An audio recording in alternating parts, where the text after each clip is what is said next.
Hello buddy, welcome back. I'm the Strategy Professor, and this is going to be part 2 for our patch notes tier list video. So make sure that you watch part 1. That's just the patch notes where I go over all of that. And in this video, we're going to be going over part 2, which is going to be my metagame predictions and the tier list itself.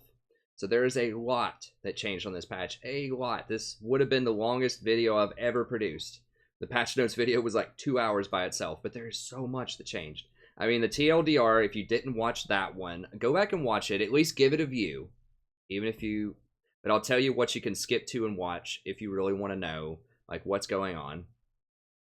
Urgot, viable, probably not amazing. Azir, going to be a lot stronger on this patch, potentially top 5. Cho, still super strong. Ekko, really strong, nice buff to him.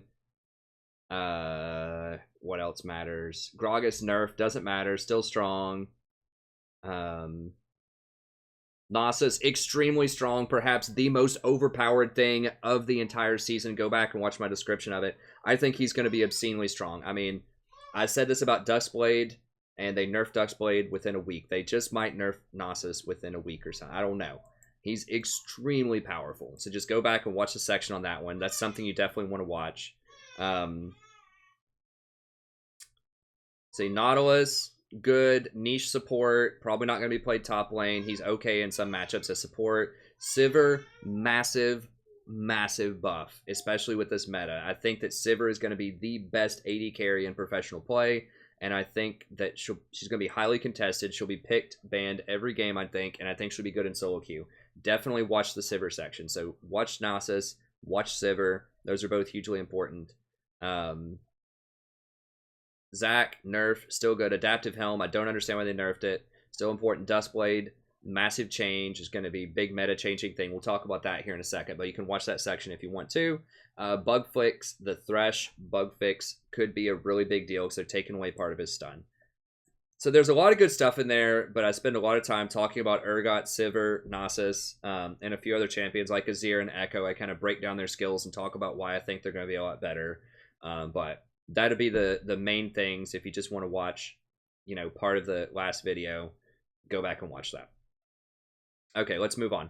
So if you haven't watched my videos before, there's always in the description timestamps. You can jump around, find your favorite sections. You don't have to watch the whole thing. I know, especially the patch notes are quite long.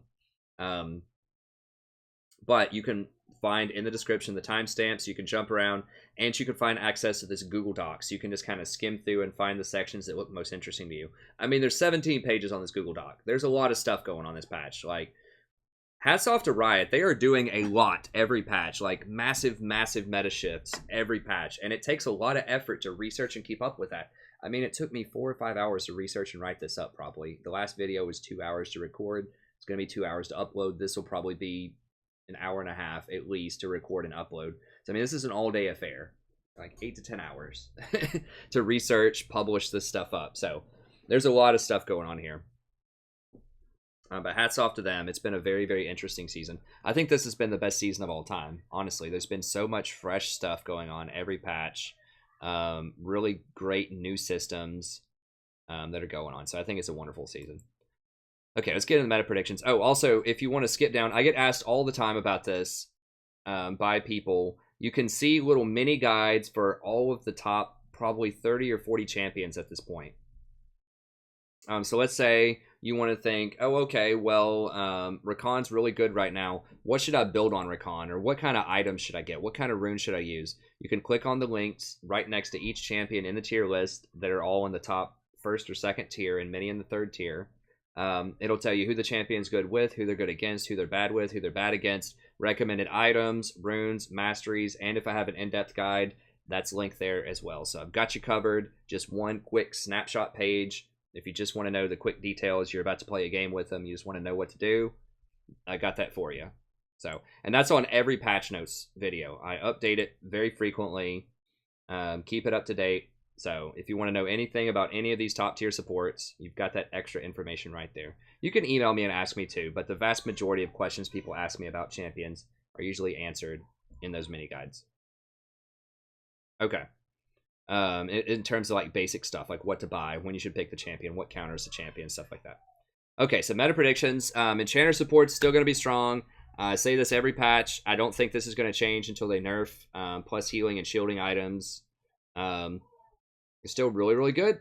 You know, I think that Ardent Censer, Redemption, Mikhail's Crucible, and Athene's Unholy Grail are all very, very powerful items. I think that champions that can leverage Ardent Censer plus Zeke's, like mostly Rakan, I think those champions and Taric can do it as well. Well, Taric doesn't really use Zeke's that much. He has a long cooldown ult, but I think that's a very powerful combination.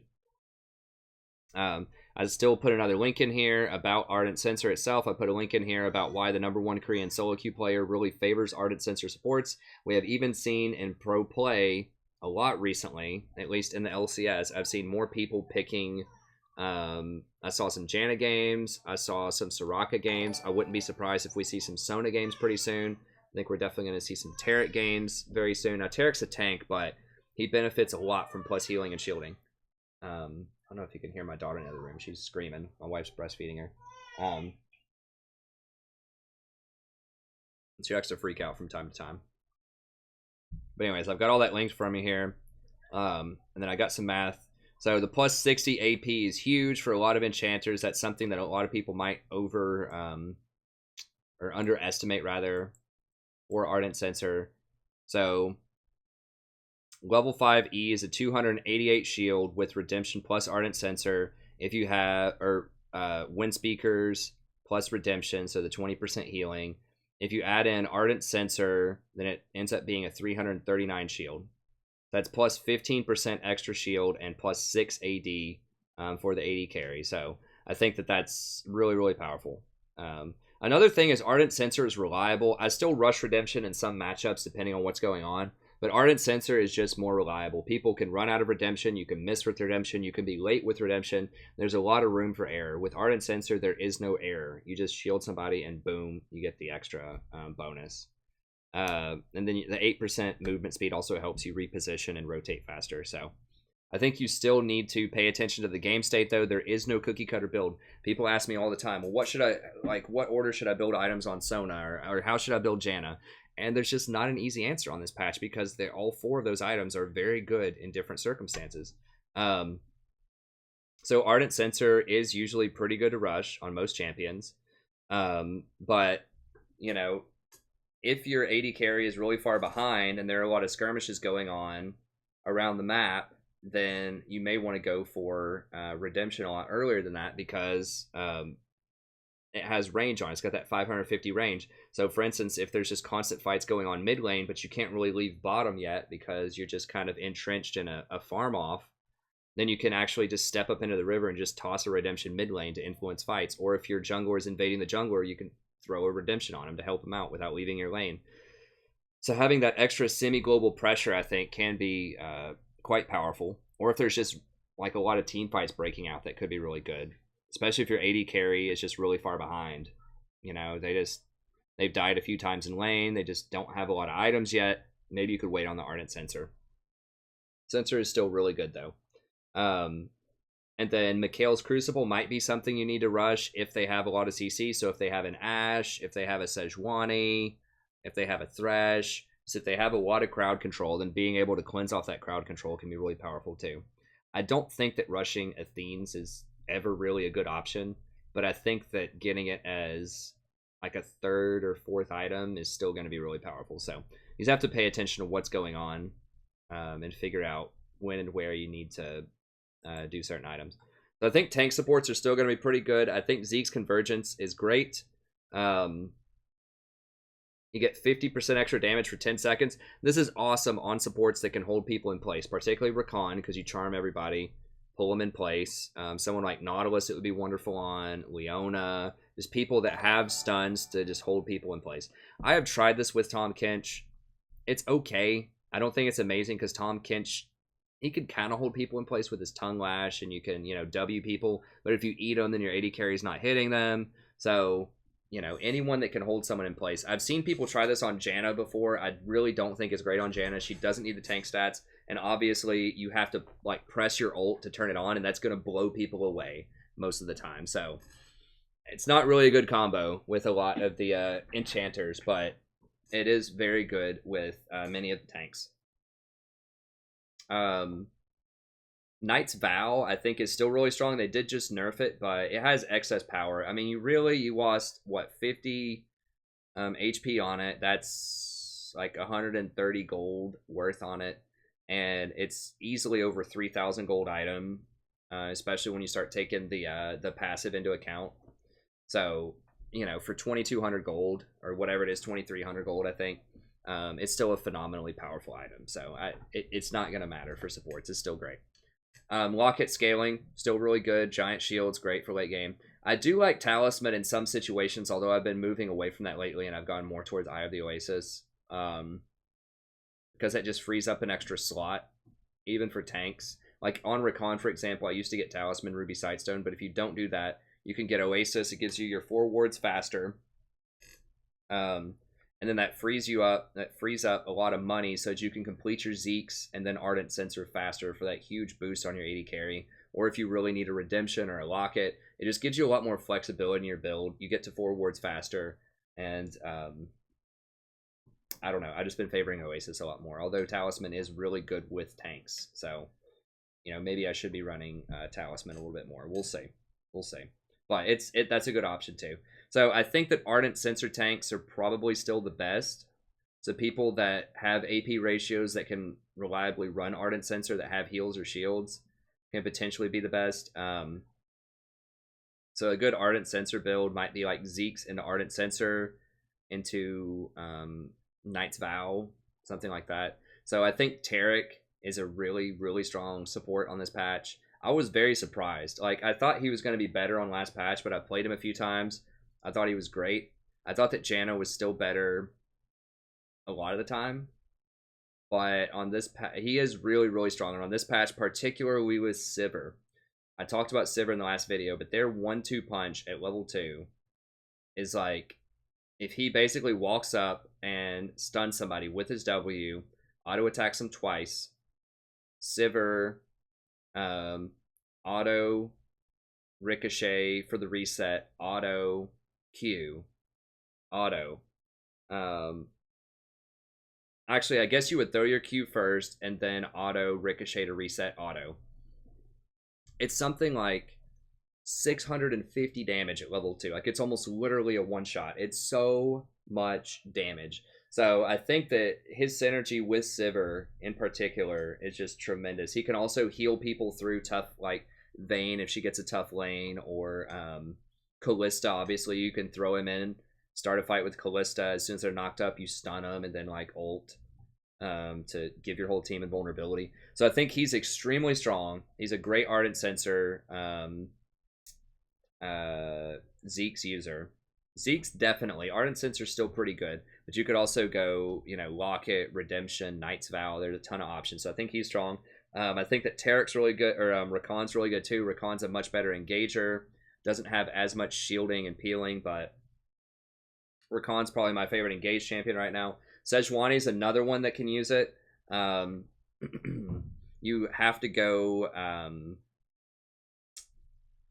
I'm blanking out. I've been researching and talking for like so many hours now. But you have to go Stoneborn Pact. That's what I'm looking for with her. And then whenever you slow people, that will, and they hit the person, that will apply the Ardent Censer buff to people. So even though she doesn't have a heal or a shield in her kit, if you run Stoneborn Pact, you can still run Ardent Censer, and it is pretty good on her. It's not as good as it is on Taric and Rakan, but it's still pretty good. And then Blitzcrank, same deal. You have to run Stoneborn, but he has really good ratios on his Q and on his ult. I don't think he's going to be this good this patch as he has been in the past, because there's going to be so many tanks. Clicking tanks is obviously not the best thing you can be doing.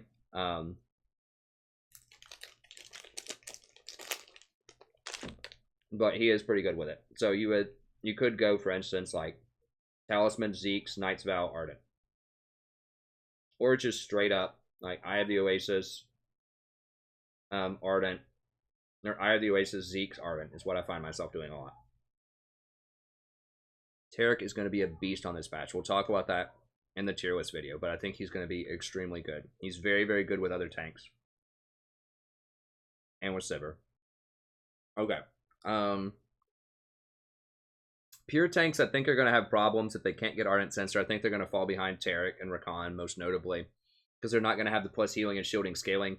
I mean, one of the big problems with tanks I've been talking about all season is all of the heavy meta tanks for the vast majority of the season do not have plus healing and shielding. You know, Braum doesn't, Nautilus doesn't, Leona doesn't. They don't scale at all. And that stat is so powerful, especially with Redemption, Ardent Censer, and all these other good items. But now we have the Taric and Rakan, so those are kind of tanks. Rakan is loosely a tank. Taric is definitely a tank. And those are just going to be better than people that don't benefit from plus healing and shielding. So I do think that Braum, Nautilus, Leona, I think they can be pretty good. Tahm, Kench should also fall into this. You can get Ardent on Tahm with Stoneborn if you want, but he only has a ratio on his Q, and it's not that great. It's like a 0.7, but Ardent Censor's not that great on him. So I think pure tank supports are still going to be relatively weak.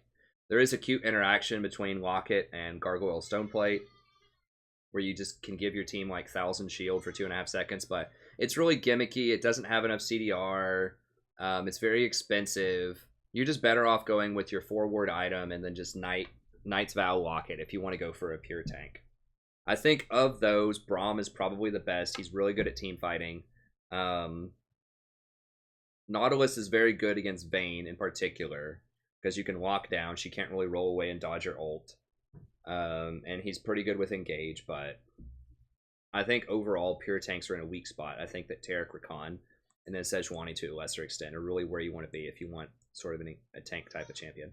I think AP supports are absolutely just really, really hurt this patch. I love Zyra. Zyra's my second most played champion of the season. If we pull up my op.gg here,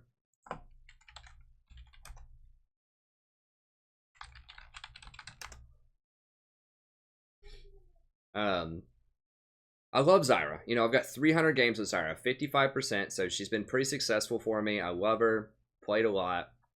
This was Viewers Night, where we do a lot of fun experimentation, so we lose a lot on Viewers Night, but it's a good time. You know, I love her. She's a lot of fun, she's powerful, but I really don't think this is the meta for her. And there's several reasons for this. So, if those types of champions are very bad against tanks in general. So Zyra is just not going to blow up a 2-item Maokai. You know, she's not going to kill Cho'Gath. She's just not going to be able to blow up these tanks. Especially if they have an Enchanter support. If you have a Taric with a Maokai, you're not killing them ever in a team fight. Or a Janna. Or even a Sona. Like, it's just really hard to position, because especially with Zyra, you can't hit their back line if there are huge tanks in front of you, because they're going to crowd control you and kill you. So that's really bad. Doran's shield also ruins your early game. You know, if Vayne just buys Doran's shield and runs Warlords, you're not going to push her out of lane probably, especially if she has, you know, a Nami backing her up or a Janna backing her up. You're just not going to do enough damage early on to matter.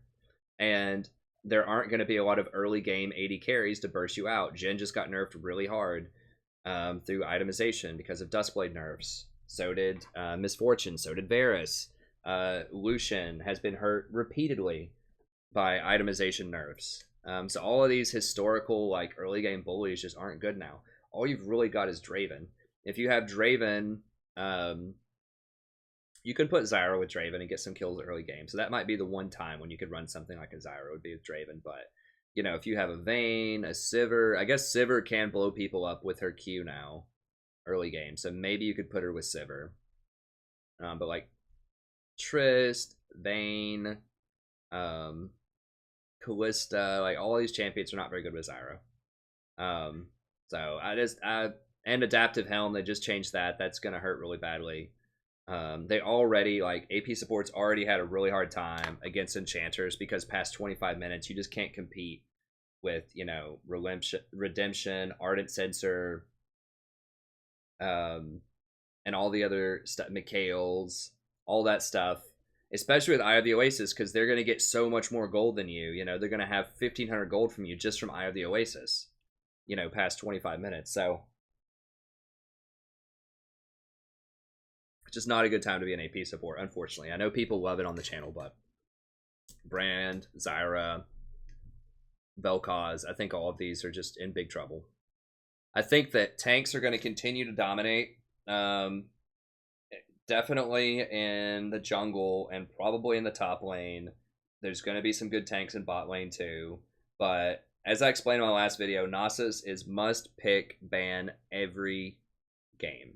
He's that powerful. I'm serious. Because I think he murders every other tank, and I just don't know how you kill the guy now. Especially because when he turns on his ult, he can basically Q you every 1.5 seconds for like 500 damage. And they just introduced Thornmail. And like his wither with the he's a nightmare. Like I just don't know how you beat him. You have to punish him early game, but a lot of these champions that could punish early just can't because they're gonna get beaten out. Especially if the jungler comes up and hangs out. I mean, he's pretty good with ganks too with wither, so I don't know how you beat him honestly because he murders all the other tanks, and there's just like maybe you could pressure him very early with like maybe Gangplank or like Quinn, Teemo, something like that. But if it's something AP, if it's like a Rumble or a Teemo or something like that, all he has to get is that just start getting Spirit Visage first. And once he gets to level 6, you just can't do anything. So I think that people are still going to try to rush lethality. You're still going to see people who love their Zeds playing Zed. You're still going to... Yasuo doesn't use lethality, I guess, but you're still going to see people picking their squishy AD champions, and I think that tanks are just going to murder that most of the time. Now, Righteous Glory is something that I noted it was going to be stronger in 7.12, but I forgot about it in 7.14 because people didn't really use it in 7.12 or 7.13 that much. But it's really, really powerful on tanks. This has been something that, and I have all these tabs open because I'm going to jump around to them at various points in the video, and I did in the last video. This is something that I really kind of underestimated, this interaction with Cho'Gath and Maokai in particular, and you could, in theory, put this on Nasus as well at some point. Maybe not rush it, but it still could be like a good third item or something, maybe. So its health got reduced to 400 from 500, so you lost 100 health, which is 266 gold. However, you gained 30 armor, which is 600 gold. So you're losing 266 gold worth of stats, but you're gaining 600, and you're gaining CDR, 10% CDR, which is worth about 300 or so. So you're gaining 900 in stats, and you're only paying 266 for that. So you're really gaining about, 600, 650 gold worth of stats for free on a 2,500 gold item. I mean,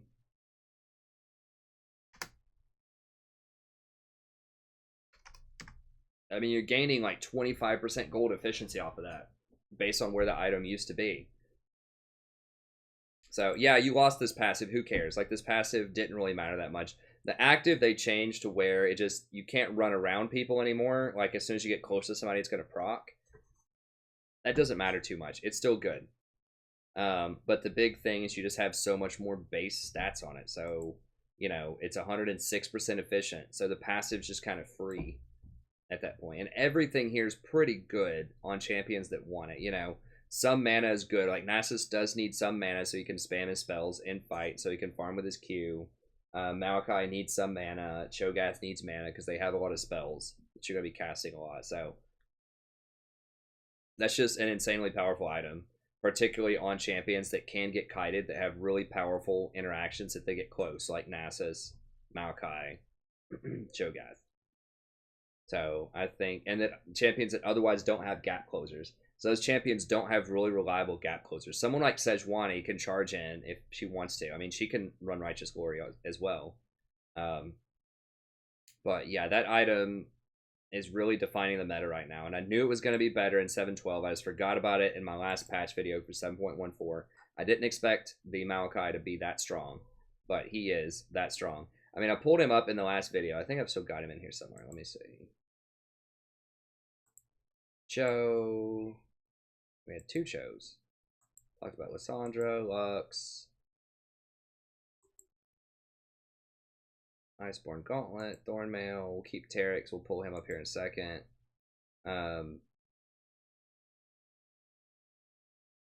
Okay, I can just pull them up here. But yeah, so they made some changes to Maokai, and they nerfed AP, and that's what I was really paying attention to. I was like, okay, well, they nerfed AP, so he's not really that great anymore. But they did compensate by giving him a lot of buffs to his tankiness. This is really good. It's only 50 mana, and it deals 250 damage in combat with a 5-second cooldown. And it also knocks people a certain direction by 300 units. So if he just does this, like if he engages with Twisted Advance, walks around the other side of you, and then Qs to knock you back into his team, he can just keep knocking you back into his team. What is that R? Oh. That's her initials. I see. Here, hand her over. Let's show her to the stream. Not the stream, but the video. Yeah. Your head.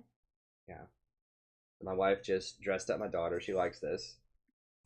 She's 2 months old. 2 months old. These are her Clemson colors. My wife graduated from Clemson, so she likes it. She thought this outfit was a present from her aunt. Nice. Good job. Anyway, so that's really, really good sustained damage and disruption. I mean, it doesn't slow people for as long as it used to, but it's got 600 range, which is huge, and it knocks everybody back 300. So it's just really hard, and he just constantly is sticking to you like glue with this. These saplings are slowing people down. It slows him down for 2.5 seconds. So you cannot get away from him. Once he gets on you, you're not getting away. He does pretty good percentage damage if you're anywhere close to a bush. He locks people up with this. I mean, he has 4 abilities that all lock down, and he heals for a ton over time. Whenever he uses ability or gets hit with things, he just like magically gets to keep healing for a ton of his max health. So that's what makes Maokai super just tough to deal with, because once he gets in there, you're not getting out. And he's just almost impossible to kill. So I think that the interactions would show in Maokai with that, and with Nasus now, are just ridiculous with Righteous Glory. So, I mean, once you get your Righteous Glory plus Thornmail plus Adaptive Helm or Spirit Visage, depending on which champion you are, I think that it's just going to be unstoppable, especially with Sivir. So just imagine you have a Sivir runs your entire team in, especially if you have Righteous Glory, like you're just going to be able to run in and just swarm them. Very, very difficult to deal with, especially if you have Taric. So you run in with Sivir, like your 2 tanks, your Maokai and your Cho with Righteous Glory, Sivir, and then you just start off the fight. You just spam a Taric ult at the start, so everyone's invulnerable for the first 2.5 seconds. And they can't run away. Like, usually, what do you do in Taric ults? You disengage, you run away, right? Because you're not going to do any damage to them. Well, you're not running away from Sivir's ult, so especially with these guys sticking to you. So I think that's just going to be absolutely insane. I think tank breakers might be a little bit better. So Nasus, because he kills tanks, is going to be extremely strong. As I said, like, ban him or pick him every game this patch. Vayne, I think, is going to be a powerhouse. If Sivir's banned, which she'll probably be banned a lot, I think Vayne is probably your next go-to. She's very highly mobile. She can work around tanks really well. Her true damage helps cut through them and all their shenanigans. And she's very good with enchanters, particularly Nami, but she's really good with Janna as well. So I think that's good. I think Jax is going to be potentially a powerhouse top lane. He has just enough scaling and just enough damage to really power through and just beat up tanks. He's kind of like Fiora after she got nerfed. He's just like the better version of Fiora right now. And he's in a unique spot because his counter strike can block Nasus's Q. So if you go in, you might be able to kill Nasus while you're counter striking before he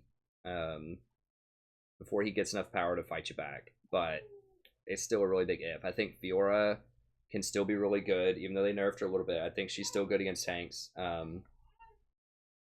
Now, I do think a big thing with Fiora is she's a double lifesteal champion, though. Like, she runs Death's Dance and Ravenous Hydra. And the problem is with Thornmail, that's going to cut your healing in half, which is a lot of her survivability. Right, now Jax doesn't run any of that. He doesn't run lifesteal. Although once you get that Thornmail, and once you put Wither on him, it's really hard to get through the double cripple effect. Especially when Nasus is just, you know, auto just queuing you over and over and over again and healing for like, you know, hundreds of health every time he queues you. I don't know. It's tough, but I think those two have a good shot.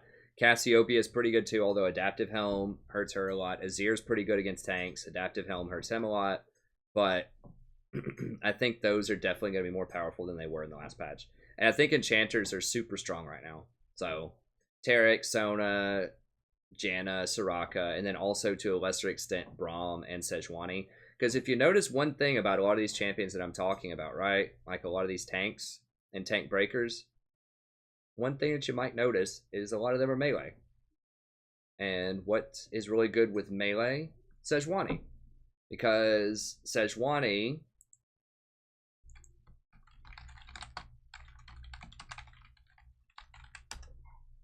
So you might even see some Sejuani support. I think she's really good in the jungle right now. You might see her replace Gragas as kind of your tier 3. So if Maokai and Cho are banned, she might be your go-to. Or Zac. Although I honestly like Sejuani more than Zac in this meta, probably. So she gets a lot of free resistances. We know that. That's really good. When she stuns somebody, she does 20% of their max health. That's good against tanks. But this thing is something that a lot of people who haven't played her might forget about. Sejuani's nearby melee allied champion attacks put frost on enemies. So you don't have to hit them with anything. This is where it's different from Braum, and sometimes it's good and sometimes it's bad. Braum, if you auto attack them or hit them with a Q, then you start applying the frost. Whenever other people auto attack, then you get more concussive shots, or whenever you auto attack, you get more concussive shots. However, Sejuani, you don't even have to hit them, right? Like if you hit them, that does stack it. And it's not just your auto attacks. Like Winter's Wrath can apply multiple stacks to multiple people. It's area of effect. So that's good. But, you know, if you have a Maokai, let's say that you pick Sejuani support, and then you have, I don't know, Cho'Gath top and Maokai in the jungle. Or say you have Nasus top and Jax in the jungle. Or, you know, whatever, Kayn in the jungle and Fiora top. There's so many melee champions right now that are out there that if you run this Sedge support with like 2 other melee champions on your team in a large team fight that's going to be taking a while when you're breaking tanks, they're going to be applying this frost all the time on all kinds of different champions. And you can just keep stunning them, and every time you stun them, it's going to stun them for 2 seconds if you level this up. Quite a lot. 2 seconds. And then they're going to break for an additional 20% of their health every time you do that. So she's got a lot of crowd control. Really nice percentage-based damage to fight tanks. Really good long-range engage with your Glacial Prison. Although you don't need that as much if a Sivir's rushing your entire team in. Or if you have Righteous Glory on a tank. You have other ways to engage. But pretty good long-range engage. So I think that that makes her a lot better because melee champion's going to be very strong right now. Okay. Lethality, I think it's RIP. I think it's RIP Lethality. Tanks just absolutely crushed Lethality to begin with. I mean, Maokai finds someone like Talon laughable unless Talon is obscenely ahead of Maokai. The Duskblade nerf is absolutely massive.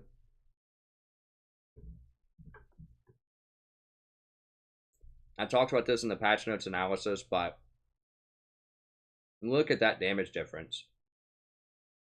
Right now, when Duskblade was released, it did 105 damage. When you, like, at level 1.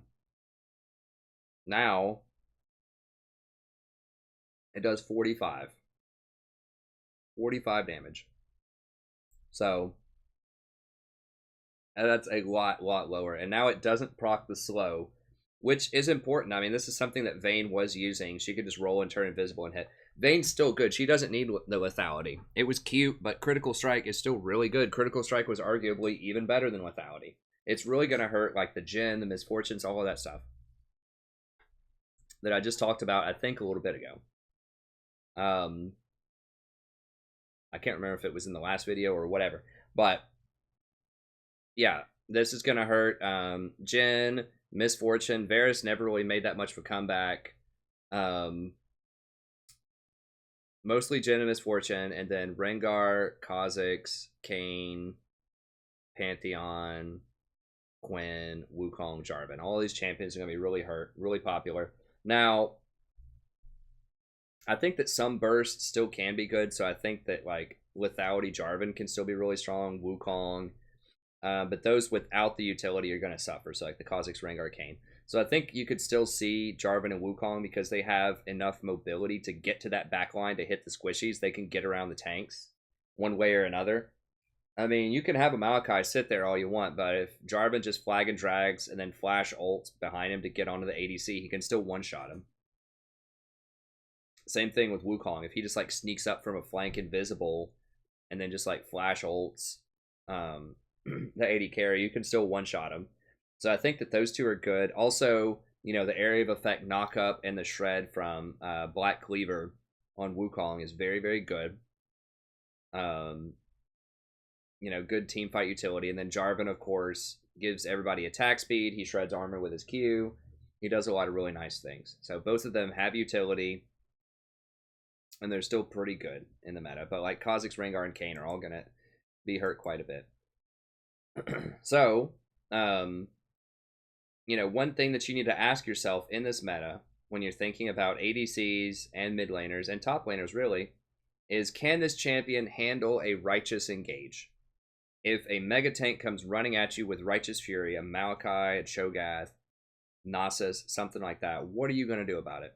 If the answer is you're just going to roll over and die, then that's not going to be a good AD carry right now. So that is a core question that's going to define this meta. How do you deal with that? Well, these are the 4 champions I think that'll probably be the best. You've got Sivir, Vayne, Kalista, Tristana. All right. So in pro play, it's going to be Kalista, Sivir, Trist. But in solo queue, I mean, you might see Vayne. You might see Vayne in pro play some. But she doesn't have wave clear, really, which is a big problem. But it's going to be those 4. Draven and Kate, they can... Okay, so Sivir, because she can ult. She's very good with tanks. She's very good at running away. She's just perfect in this meta. Vayne, great at breaking tanks. Great at mobility to dodge them, stick around them. Kalista's another champion. Let me look up this real quick. I've never actually seen the math on this.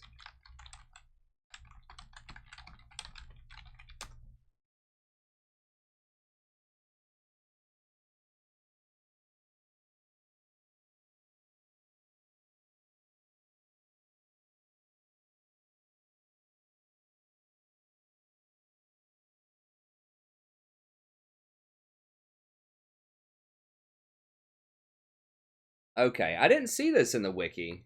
I thought I looked her up. Let me see. Am I just blind?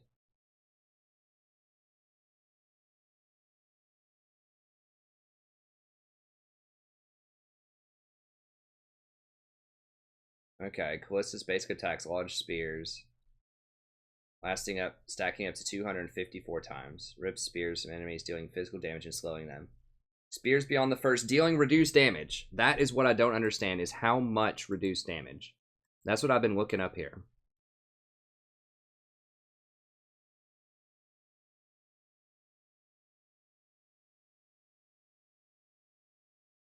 Yeah, I don't care about fully stacked, because it can stack up to 254 times. Does this answer how much it's reduced?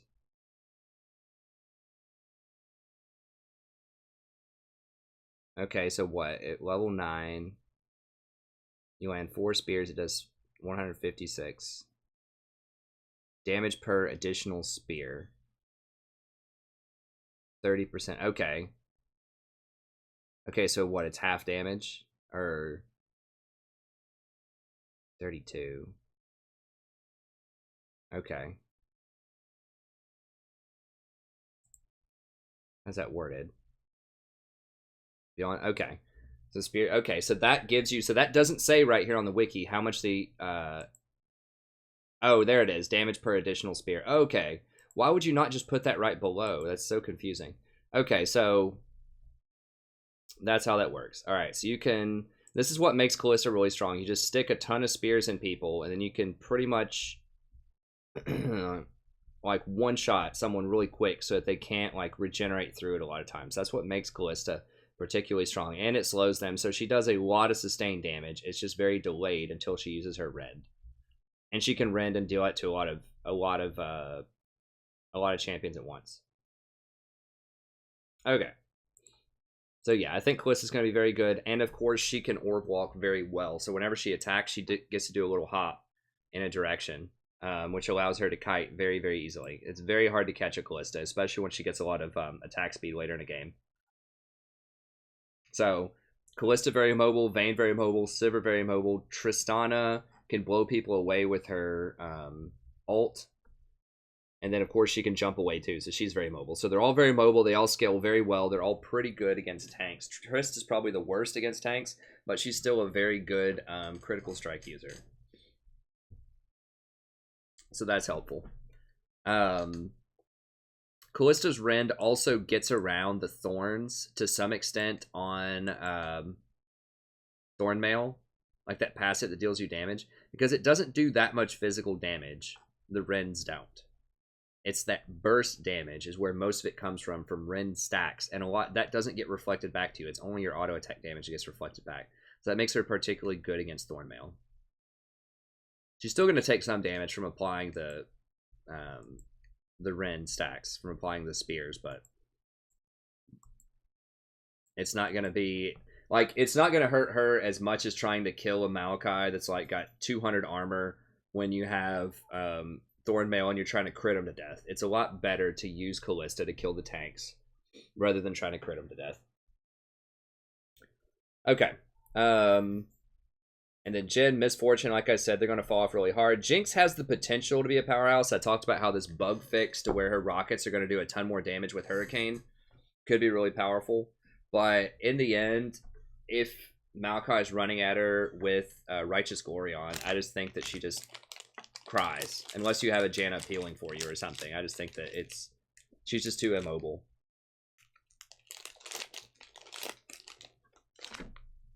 Okay, so that to me is very obvious. I think those will be the top 4. You might still see Kate also. I think Kate's very good. I just don't think she's that great against tanks. Okay. Then like Ashe, Varus, stuff like that, it's not gonna matter. Like with tanks, who cares if you hit Maokai with an arrow, or like you use a Varus ult on a Cho'Gath or something? It's not gonna matter. So I don't think that those kind of like ability based engage champions are gonna be where it's at. I think it's gonna be Sivir with the move speed engage. Okay, I think that healer mids are going to be really good. So once again, you need to ask yourself a question. What happens if you're a mid laner and a Maokai shows up with Righteous Glory and starts running at you? What are you going to do about that? If your answer is you're just going to roll over and die, it's probably not going to be good in this meta. So it needs to be, okay, I have an answer for that. I think Talia is going to be very top tier right now. I think she has excellent poke, excellent damage, great scaling, great utility with her wall. I think certainly in pro play, she's already been played quite a lot. And then it's going to continue. And I think she's just going to get stronger. Because she has really good poke, and she has 2 different ways to get people off of her. So she can use her little, like, knock-up thing, her big rock, and then she can drop all of her little rocks, I don't remember what all they're called, to slow people down. Her little field of rocks. So I think that she has several ways that she can potentially kite people and work around tanks. Now she doesn't do huge damage to tanks, but she does pretty good sustained damage with her rocks. So I think she'll be pretty good. I think Azir is going to be quite strong. He has the range. He has his Emperor's Divide where he can push tanks back. That has wonderful utility. He can slow them with Rylai's. He can like maneuver around to get away from them. I think Azir is going to be pretty strong in this patch. Cassiopeia is the classic tank killer. She's very, very good at killing Baron, Dragon, everything. But she's really high skill cap. You have to be able to run, kite, dodge. I'm not sure if she's going to have enough peel to get around Righteous Glory and Sivir, maybe. But she also has the whole, you try to run at her. She ults and then just blows you up. So I think she's very, very strong. Might see her in pro play. We'll probably see her in pro play. Solo queue, I don't know. It's a little rough. Syndra, pretty good as well. You just drop an orb, knock him back, stun him, and you can try to ult him. She's a little more questionable against tanks, because she's not going to have enough damage to finish him off, but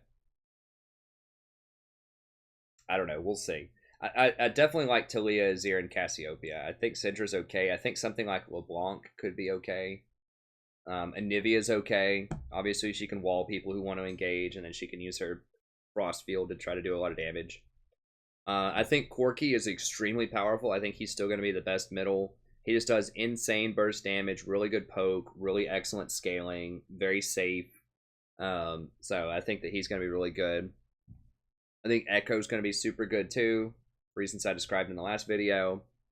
Insane damage, great utility with his stun and his ultimate.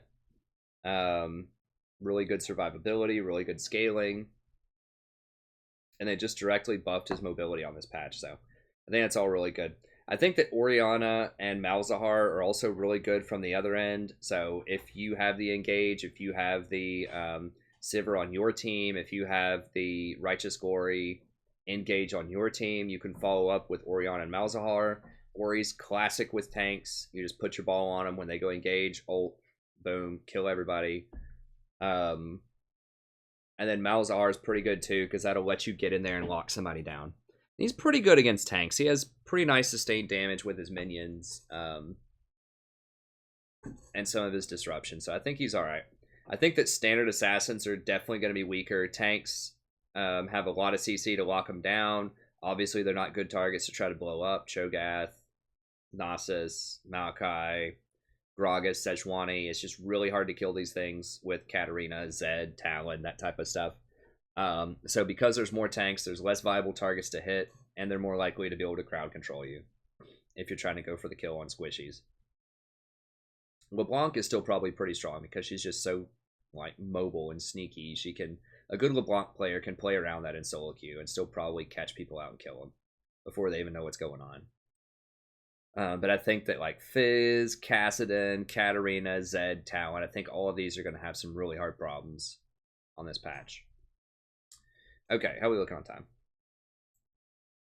47 minutes. Okay, that's about what I thought. So my top 5 for each role, I think top lane, unequivocally, I believe it's going to be Nasus. I really and truly think this guy's going to be massively overpowered on this patch. I think Maokai is another excellent top laner.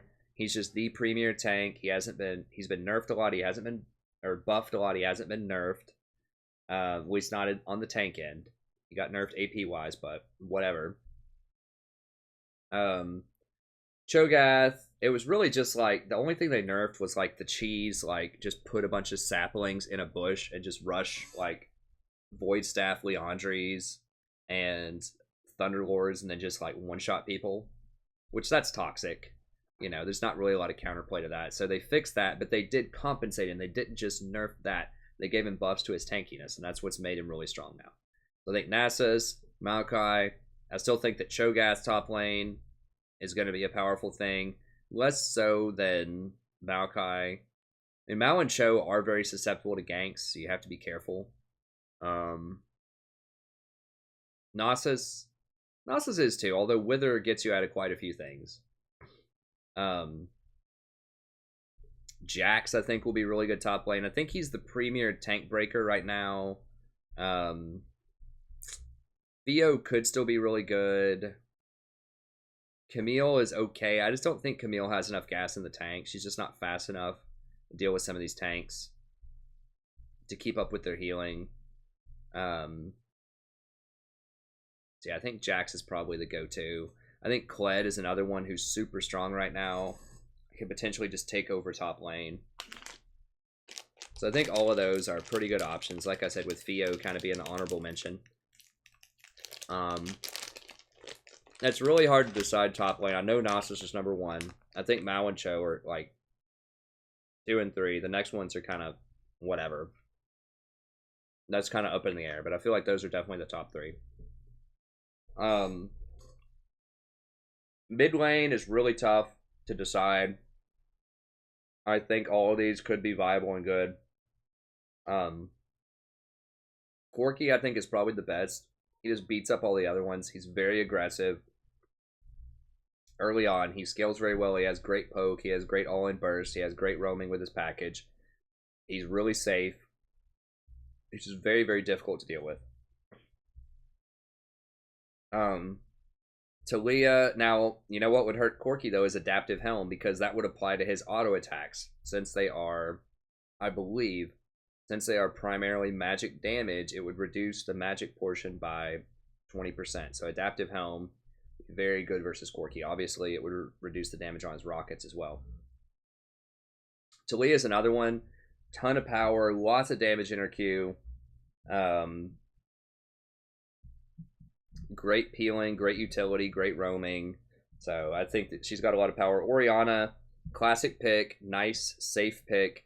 Really good with tanks. Obviously, you just drop your ball on somebody, they engage, boom, blow them up with the ult, and your W. So I think that she's a good pick. Azir, I'm putting him up here. That might be ambitious. I really think that a good Azir player, we will see it in LCS, or maybe in Korea. I really think we will see him in this meta. I think he's very good against tanks. I think he scales extremely well. I think games are going to slow down quite a lot, so he's going to have time to scale. I'm not sure about his matchups in mid lane. He might have a tough time against Talia or Corki. They might be able to poke him out early. I'm not sure.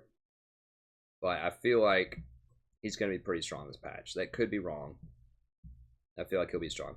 Syndra is another one that I think is going to be really powerful still. Not as great against tanks, but I think she's great.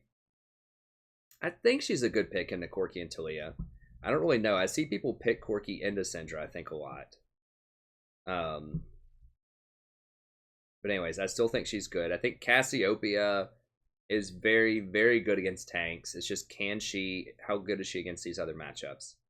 I've heard that Orianna is like very, very good into Cassiopeia from casters. I'm not sure why that is. Maybe because Cassiopeia is very immobile, and that makes like Ori able to hit her ult on her a lot. That empowers Orianna to hit the ult on her a lot. Not sure. Ekko's another one that's very, very strong. We'll probably see him in LCS too. So there's a lot of stuff that's really good mid lane. So it's really hard to call it. I'm being ambitious. I'm being hopeful that we can see some more Azir play. I think Azir's a lot of fun to watch. I want to see some more Azir and Cassiopeia. Okay, jungle, Malachi, top of the food chain, Cho'Gath. I mean, you might be able to see Nasus sprinkled in here somewhere. You have to see. I think he's still a better top laner. But Malachi, Cho, I think Zach is still pretty good. Sejuani, Gragas. Like I said earlier, I think Mao and Cho are decidedly 1 and 2. But I think that Zach, Sejuani, and Gragas are all really good. I think Jarvan also has some potential. If you want to play a damage jungle, probably Kayn, maybe Yi, like the red Rost, the red version of Kayn, can be pretty good. Master Yi, if you get really far ahead and can snowball, he can be good. But I do think that new Thornmail just completely crushes him. So I don't know. Tough times. AD. Sivir, definitely number 1.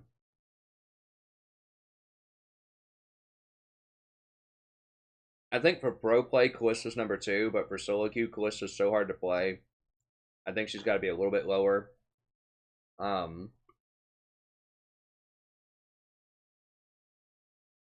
think Vayne is probably number 2 for solo queue.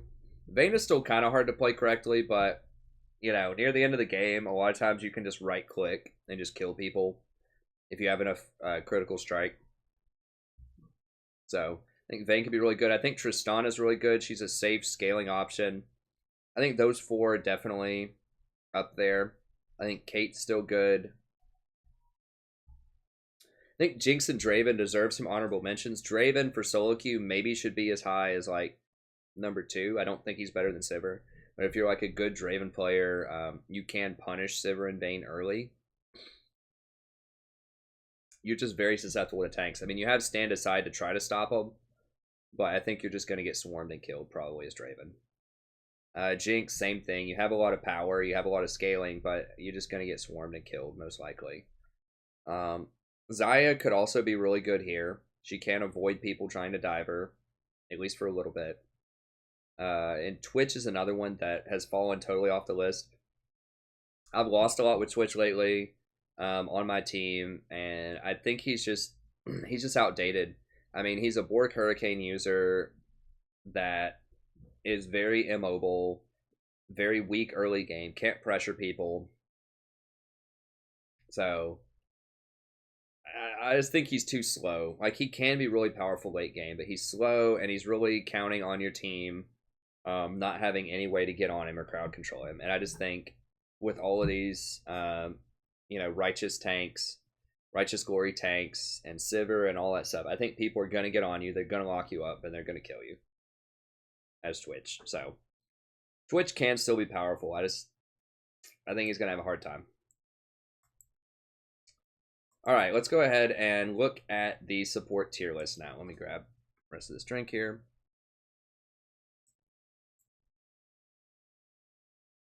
So I think Janna is still probably number one. I've talked about this at length, and a lot of people get confused about Janna. I'm not going to spend a ton of time on it. Just watch my Janna guide. I talk about this every patch.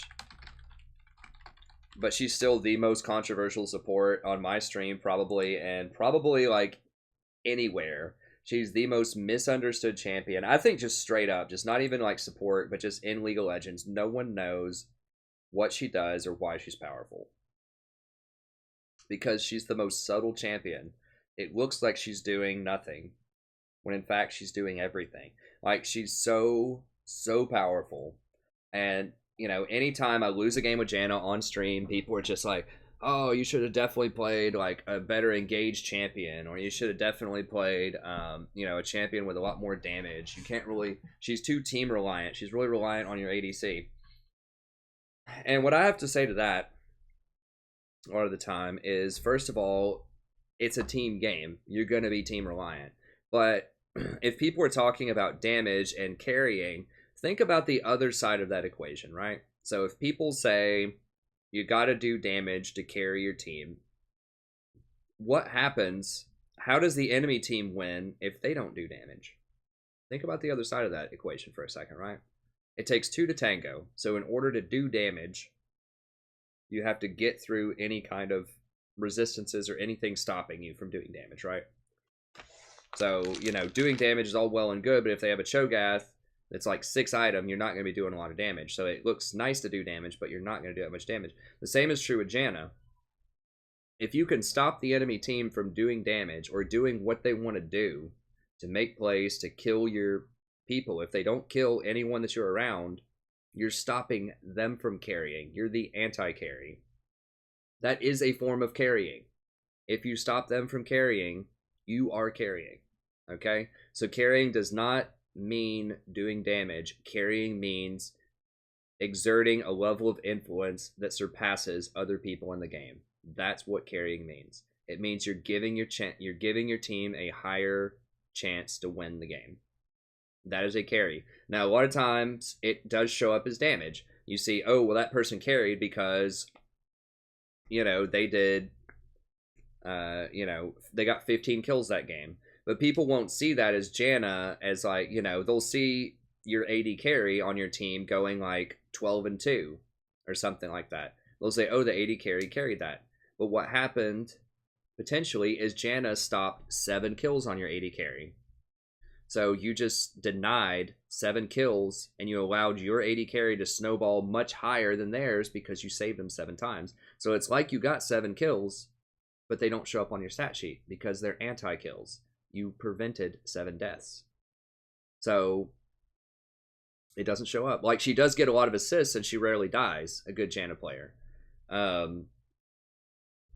But people just don't think of it in that way.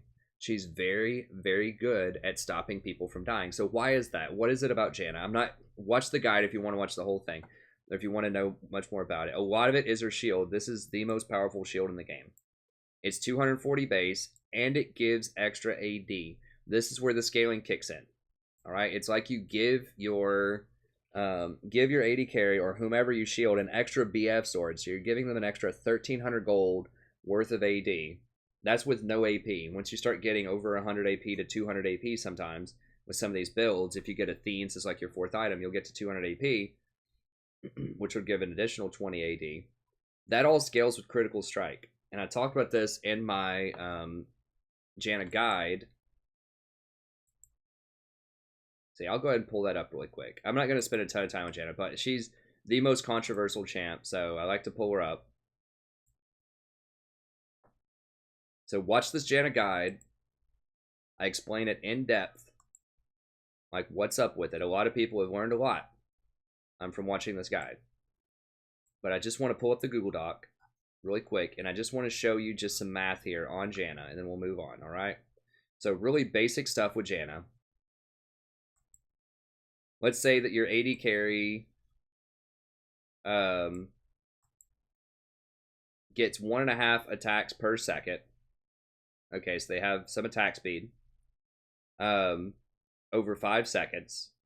So you don't even have to have that much. I think you could almost have 1 attack per second over 5 seconds and get close to this. Like 1.3 or something attacks per second. You'll get pretty close to this because you get your first attack and that's where it starts. Because usually you put your shield on while the attack is in mid-air. And then that's 1. And so you really only need 6 attacks within 5 seconds. So what does that even equal? I mean, I can figure that out. 1.2. If you have, a total of 1.2 attacks per second, you'll get to this number. Now, that's 40 AD per attack. That's 7 attacks. So that's 280 AD plus 80 crit, or like 2 crits in that. So that means that you have, what, a 30% chance to crit. That'll give you an extra 80 damage because this can crit. So that is a total around level 9 if somebody has these kind of stats, which is not that hard to get. That's a total of 360 damage. It also applies to AD abilities. You can also do this damage to towers. So you can get a bonus, you can't crit towers, but you can get a bonus like 280, 300 damage to towers off of this.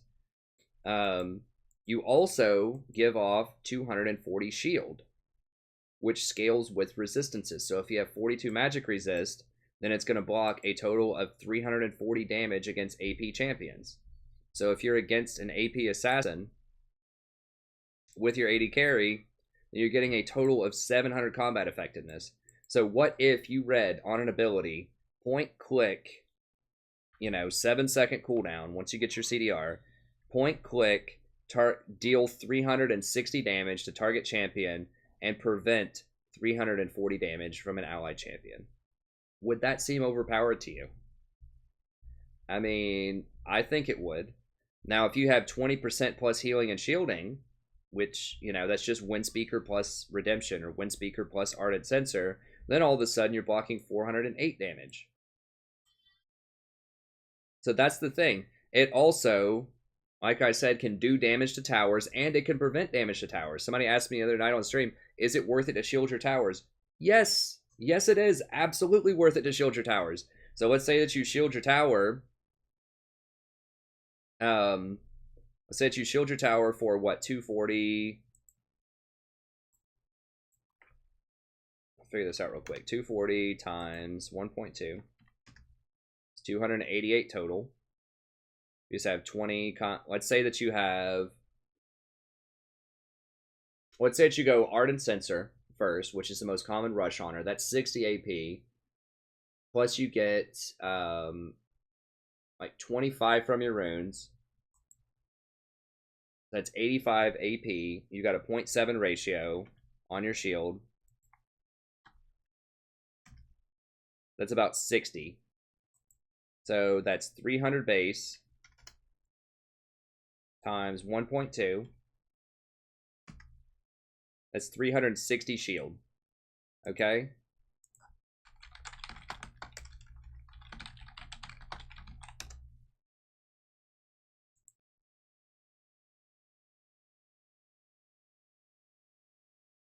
Okay, so it's got 40 armor, 3,500 health. If you love queso, you'll love... I don't love it. I do not love queso. Outer turrets, 40 armor, That's not including the extra 70 armor and magic resist that they get or whatever. We're just going with the 40 armor. We did 160 shield.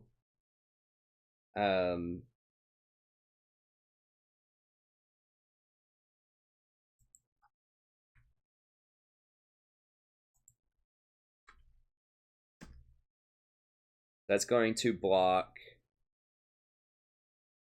29% extra damage. So we do, yeah, roughly 29. So what was it? It was 360.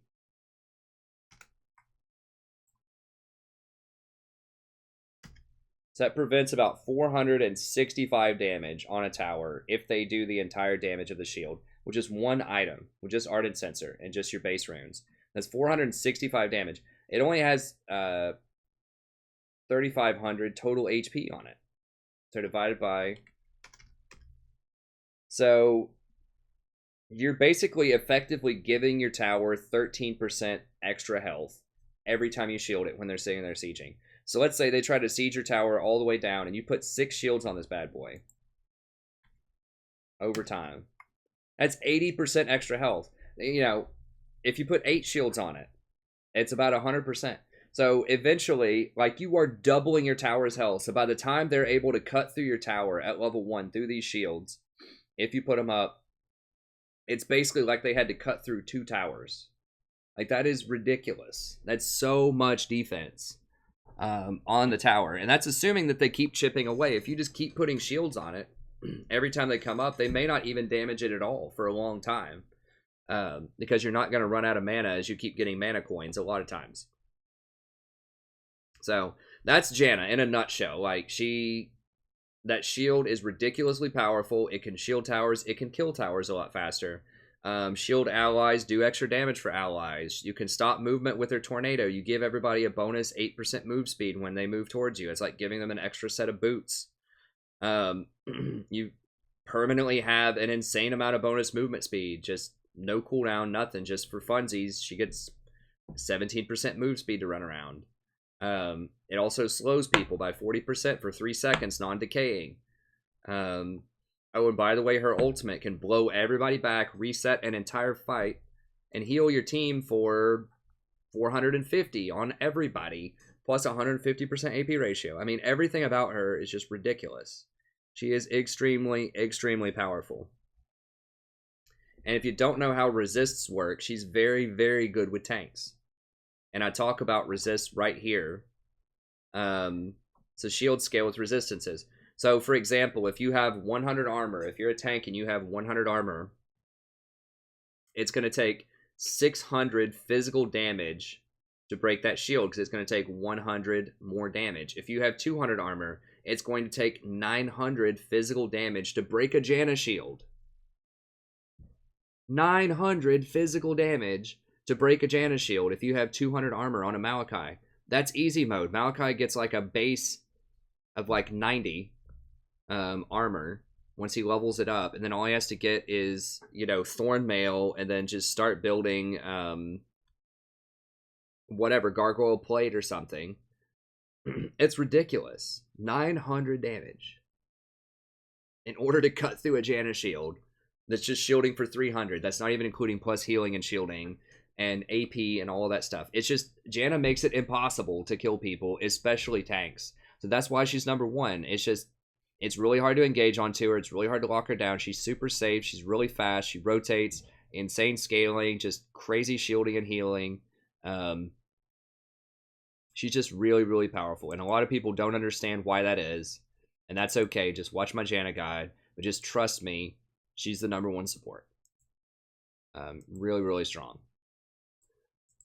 Watch some of my Janna videos if you want to know. I mean, I have like 500 and something Janna games this season at like 57%, which is just unheard of, especially because, you know, most of my other champions are much lower than that, and it's just because she's that good. I mean, I think I'm a good Janna player, but I don't think I'm a special snowflake. I think that a lot of people could do very, very well with Janna.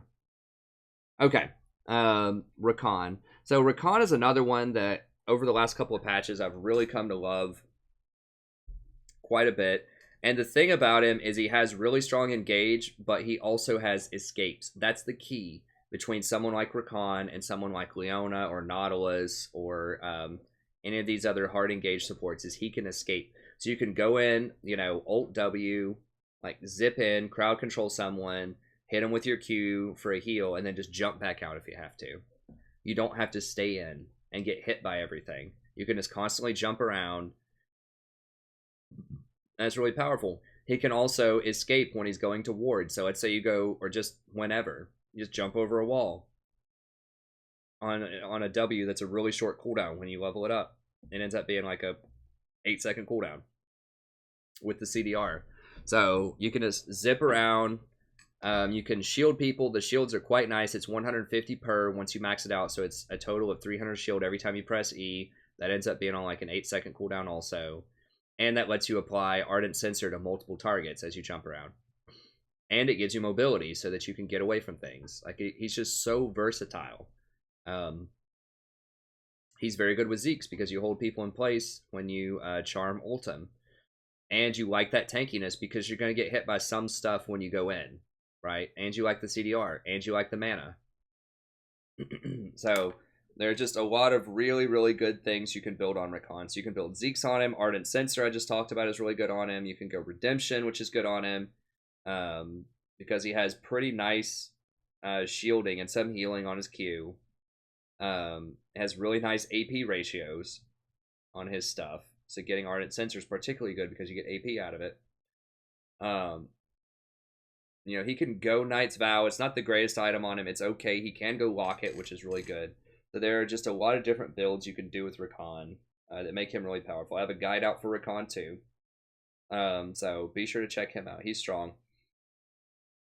And now Taric is the newest one. I talked about Taric at length when they reworked him. I think it was either last patch or the patch before. I think it might have been last patch when they reworked him. We can go ahead and pull him up again here real quick. But Taric is very, very good right now. So that heal is something that I really underestimated, especially because of the AP, is you can go Ardent Sensor on him. And it's very, very good because his heal is in an area of effect, and it's a really low cooldown. Now, it's only a 3-second cooldown.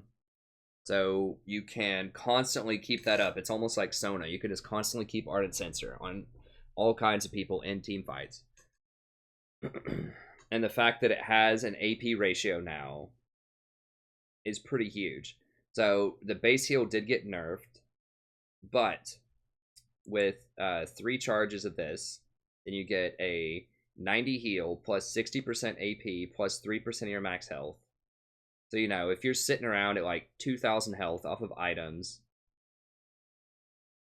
that's going to be an additional 60. So that right there is going to be 150 heal.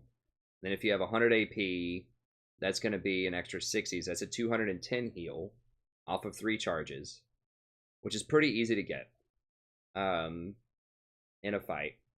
Now, if you're max, obviously that's going to be good. That's 150 plus 100% AP, which would be like 250 plus 5%, which would be another 100. That'd be a 350 heal. But that's a big, big heal. It's awesome. He gets a little bit of extra damage off of his Bravado, which is kind of whatever, but it does lower the cooldown on your other abilities.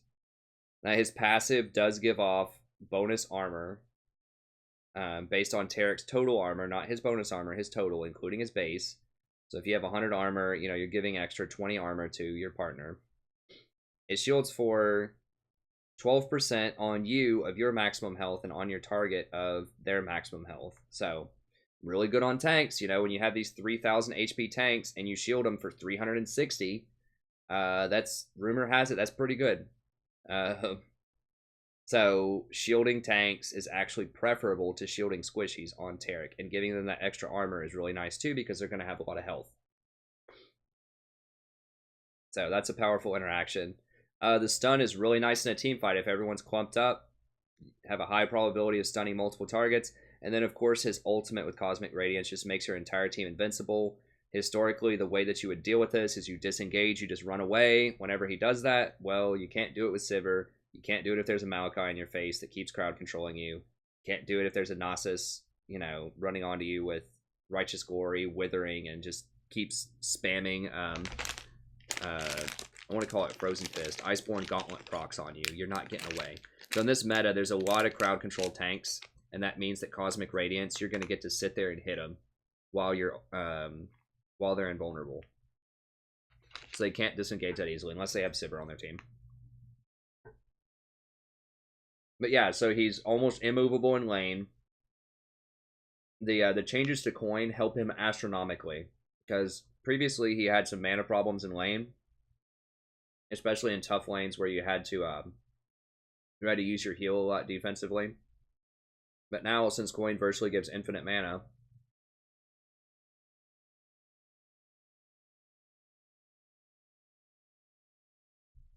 then that makes him much, much better in the early lane. And, you know, with the removal of Duskblade, basically, you're going to be seeing a lot of Sivirs, a lot of Vaynes, a lot of Kalistas, a lot of Tristanas. All of these people are probably going to give him a free pass in lane.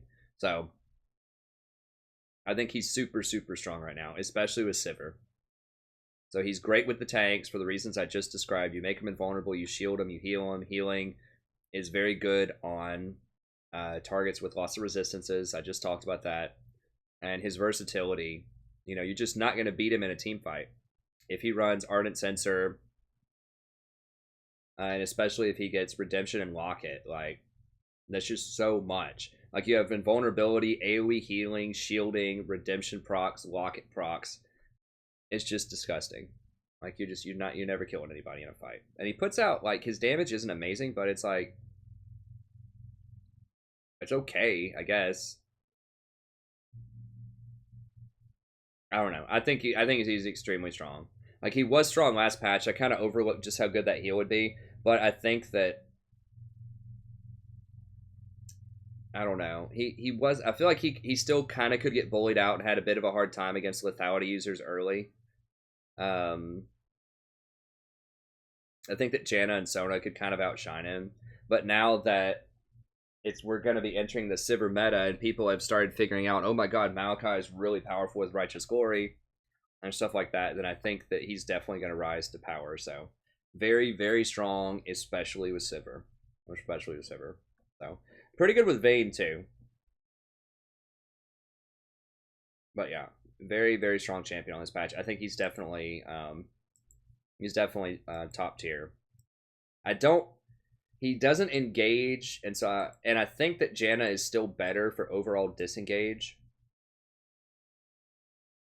It's tough to say. I think if you have Sivir, then Taric is probably the best. But if you have another support, like you have a Vayne or a Kalista or something like that, he might be better with Kalista because he is a tank, so Kalista can throw him into the fight really easily. But I think with like Tristana or Vayne, I think Janna would probably be better. It's tough to say. Rakan is better if you need engage. It's rare that you would need engage in this meta, but if your team doesn't have a super tank that engages, Rakan can still be top tier. Rakan's good even if you have tanks too, but I think Nami's going to be really powerful as well. I think that Nami brings consistent slows so that you can like constantly stay on them so that Vayne can stick to targets. When she's auto attacking, it helps like Maokai stick to targets. So it just adds a nice stickiness with her E. Then you have pretty good engage and stickiness too with your bubble, your ultimate. So you just have a lot more crowd control than someone like Sona. You don't scale as hard in terms of like raw shielding and team fighting, but you're safer. You can play further back. You have peel, and you have fantastic synergy with Vayne because you can babysit her early, and then giving her that stickiness means that you can kite people better, and you can run them down. So I think that makes Nami particularly powerful in this patch. Sona is still very good. I think she loses a little bit of her power because her ultimate's not going to do as much because you're probably just going to be ulting tanks a lot of the time, and people aren't going to be able to burst them down fast enough. You're really vulnerable if they run in and decide they want to kill you with like a Righteous Glory, Malachi, or Cho'Gath or something. You don't have a lot of peel for that. However, if you have the front line and you just get to sit there and just spam your heal and shield and stuff on your tanks, then you're going to be virtually unstoppable. So it depends on how the team compositions look. But if they have a lot of engage for you, you're not going to be as strong. but you can babysit something like Vayne or Sivir early. Obviously, a Sivir ult plus a Sona E to like super speed your team in can be really powerful. So I think she'll be good. I think Nami will be a little better with a lot of champs, but it's tough to say. They're very close. They're the good healer babysitter champions. Moving down the list a little bit. How are we looking on time here? We're doing all right. Moving down the list a little bit, I think that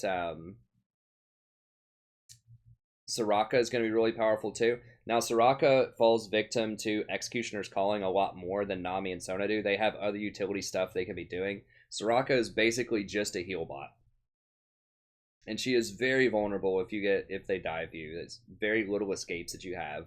Like, you just have to hit people with Qs and just run and pray. Basically, as you can get away.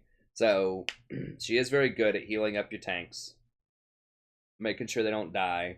She just doesn't have a lot else in terms of utility, and Executioners hurts her particularly badly. I mean, you can use Executioners against Nami, right, and stop some of her healing, but she's still going to have her E to slow people. She's still going to have her bubble. She's still going to have her ult. So I think she, will have enough utility. Same thing with Sona. Like, the heal is important on her W, but it also has a shielding component that a lot of people forget about that makes her still powerful. And she still boosts up your team's damage over time with her Q. And she can speed people up with E to stick to people better. So I think they just overall have a bit more utility than Soraka. I already talked about Sejuani a little bit. Very good in the tank meta. And particularly because I think people are going to be running a lot of melee champs with the tanks and the things that beat tanks, the fighters up top. The Jaxes, the Fioras, the Kleds.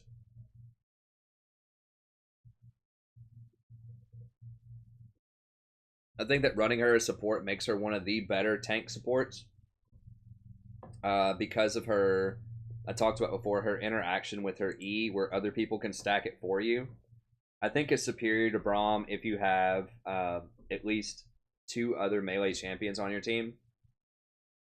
Because that's just going to allow it to stack much faster in team fights rather than you having to run up and physically hit people or hit them with Qs to stack it. And then the stun duration is longer, and you do 20% of their max health. So, I just feel like she outputs more damage than Braum. She stacks up Frost faster than Braum. She has a better engage than Braum. Now, Braum's shield is really important. And that can stop a Twitch ult or a Misfortune ult, but it's not really going to matter. That shield's not going to matter that much probably against something like a Vayne. It's okay against Sivir because you can block all of her ricochet shots, so that is actually pretty good. But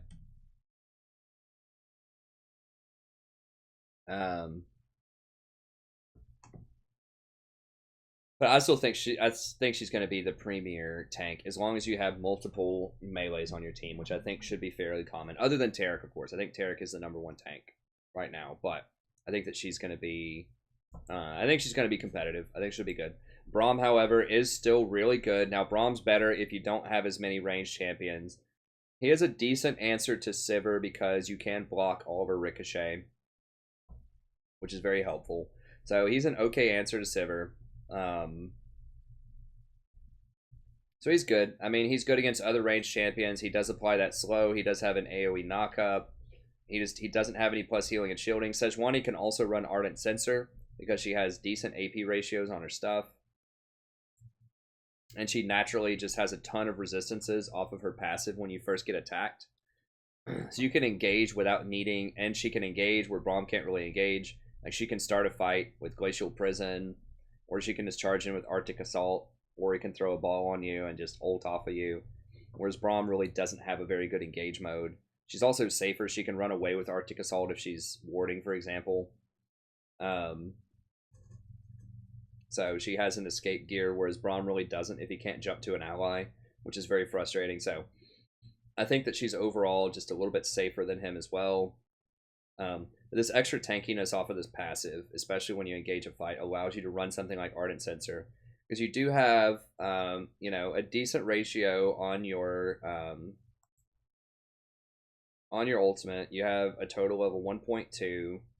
You've got a 0.3 on the magic damage when you freeze somebody. You got a 0.4 up here. So it's not like amazing, like blow your hair back damage, but it's something, right? At least 3 of her abilities scale to some extent off of AP, so it's not a completely dead stat. The plus healing and shielding is not amazing on her.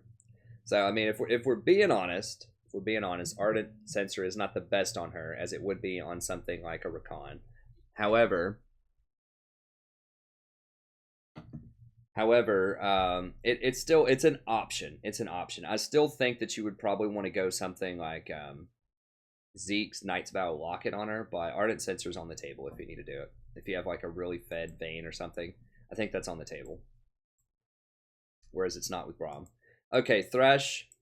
We'll see. I mean, as I explained in the last video, that change to Thresh's Flay could potentially be really, really massive. I don't have the information. I don't know how long this quote-unquote brief moment after displacing is. Someone on stream said it was a half second. I don't know if that's accurate. That feels like a really long time.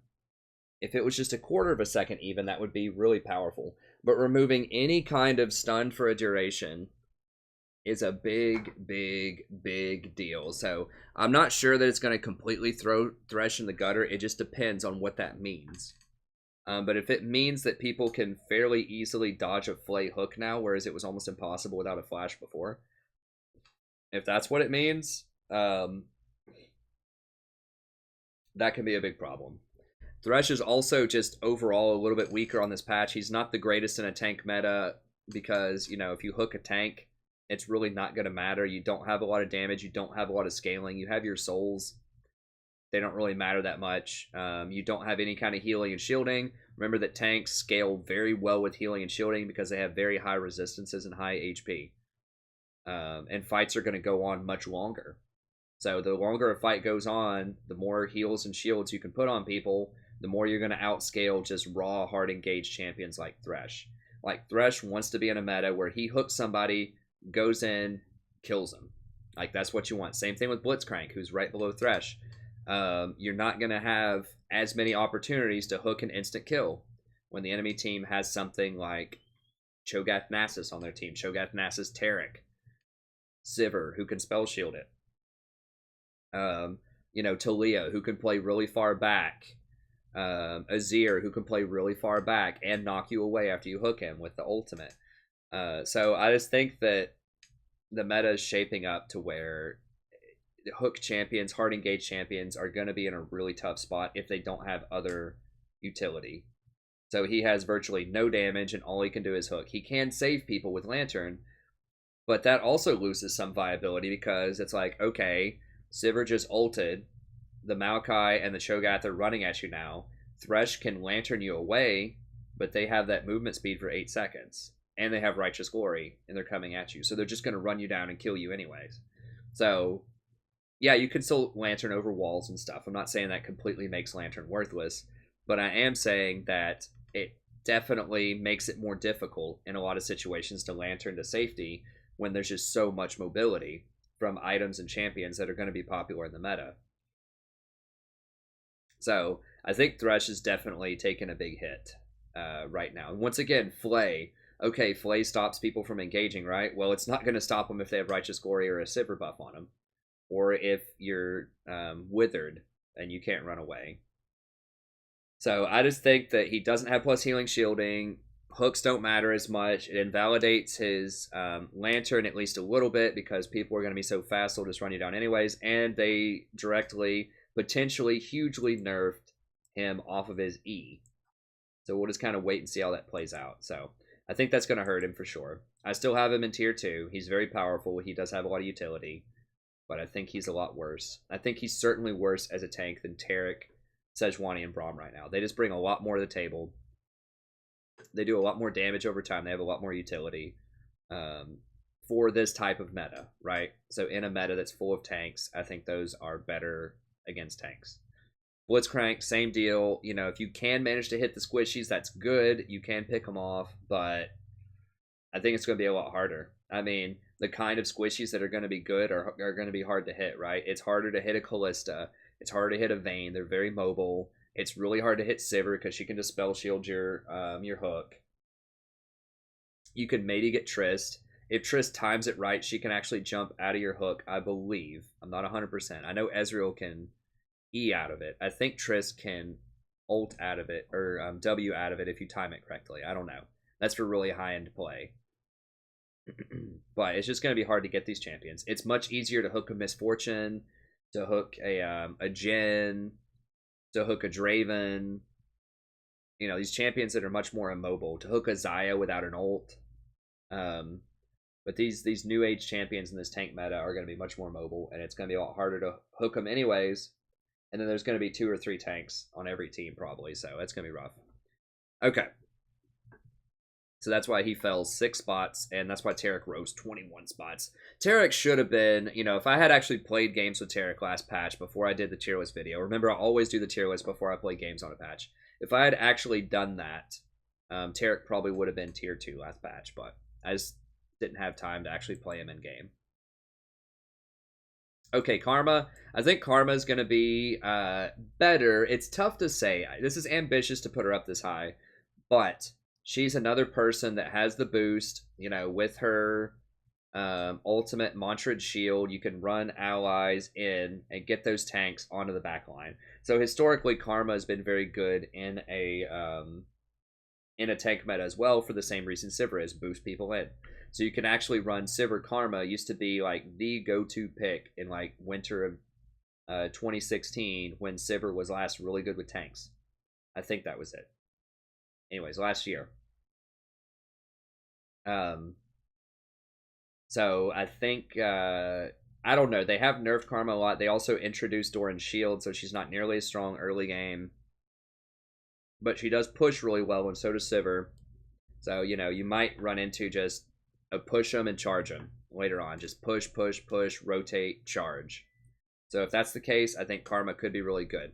So her shields aren't as strong as someone like Taric or Janna, and she doesn't do as much late game as someone like Sona. She doesn't have as much sticking power as someone like Nami, but she does have a lot of team utility and a lot of team shielding, so we'll see. Doran's Shield changes the calculus. That wasn't around last winter, and Sona really beats her up in lane right now.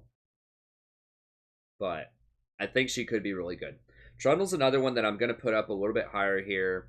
He is historically very good in tank metas. Obviously, his ultimate can help you melt tanks. It steals 40% of their stats, which is massive, obviously. But they have a hard time running around his pillar, too.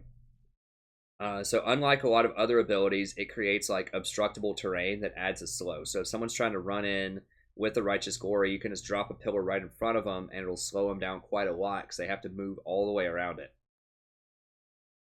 And it just really gums up fights quite a lot. Like, it just makes it difficult to move around these towers. It helps Vayne. Obviously, it's pretty good on Vayne too, because Vayne can pin people into walls and get stuns. So if you just put a pillar behind somebody with a Vayne while you're chasing them, she can actually condemn them into that wall and stun them, which is a pretty cool little interaction. They did just give him back his ability to queue towers, which is really nice. Frozen Fist, Iceborne Gauntlet is very good on him. Knight's Vow is good. He does heal a lot. And fights. Don't know of other items. I guess his ult does have a pretty long cooldown. A pretty low cooldown, I meant to say. That would be good with Zeke's. And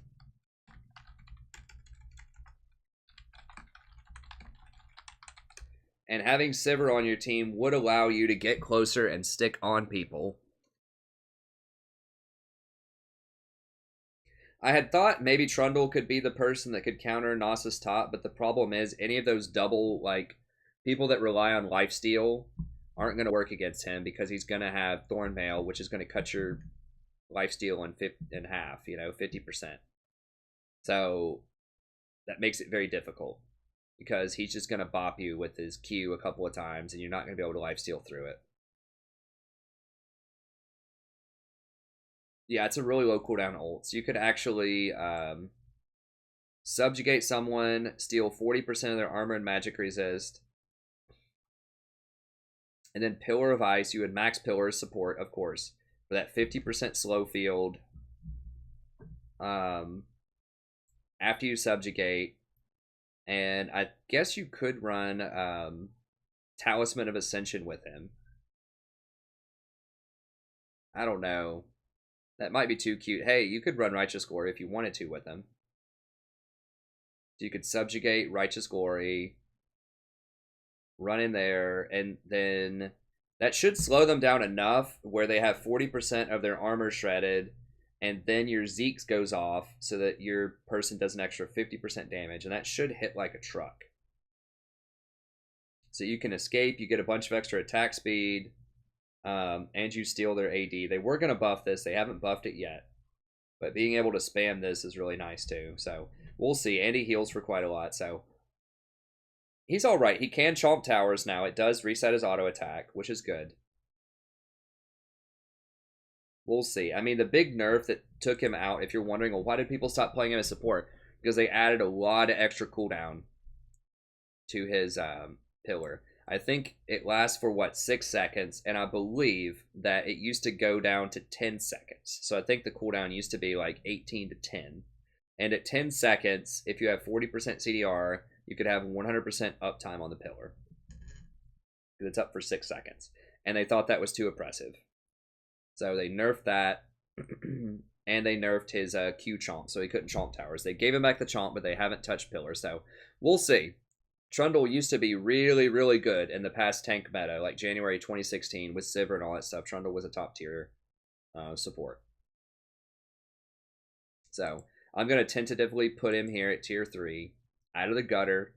I think he's going to be good here. It's just a question of how good. He could be as high as tier 2. I mean, there might be some instances where there'd probably be several, actually, where I would play Trundle over Thresh, but we'll start him here for now. Nautilus, already explained him a little bit. I think he's pretty good against Vayne specifically. Maybe Kalista, like these highly mobile champions. Even Tristana. So he's good engage if your team needs engage. However, as I've explained, I don't think you're going to be lacking engage in this meta. Like, I feel like with Sivir and with Righteous Glory, it shouldn't be a problem getting to their back line. However, if it is, Nautilus could be a solution there. Now, he's not going to do as much damage as someone like 2 tanks, as someone like Sejuani or Braum. He's not going to have... He does have as much CC. He does have pretty good area of effect damage with his E. You can't really run Ardent Sensor, I don't believe, on him. He doesn't have much AP ratios. Let me look at him real quick here.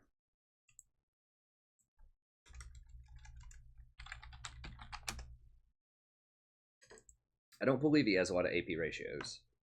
He does have a 75, which is nice, on his Q. Magic damage per second. It's okay.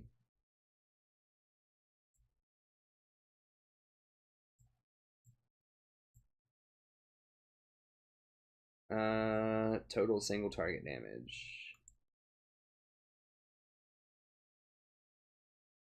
Can be hit by multiple waves, each wave beyond the first dealing half. Wait. So he could be hit up to 3 times? That's not going to happen. Okay, so he'd have a 0.45 here.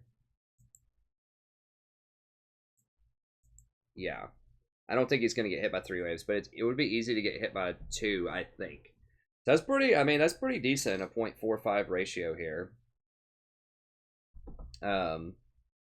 With okay magic damage. They did nerf the damage on it, so it's alright.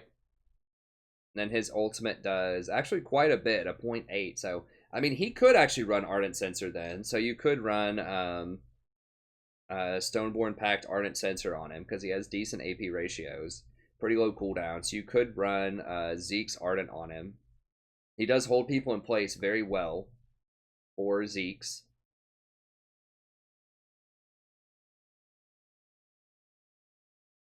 He does have a ton of CC.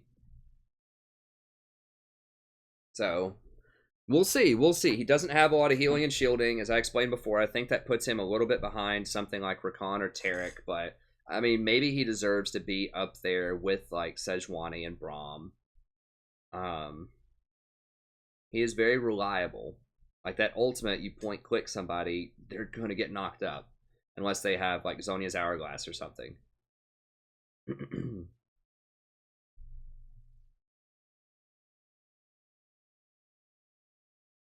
So, I don't know. Maybe he deserves to be higher. I mean, he could deserve to be in tier 2 again. I love Nautilus. He was my most played champion my second most played champion last season, I think. And I had a pretty high win rate with him. This season, I have not been as strong on him.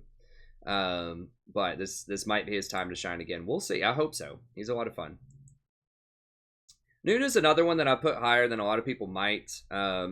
He's very good in a tank off meta because he adds an extra layer, especially with Vayne. He's very good with Vayne.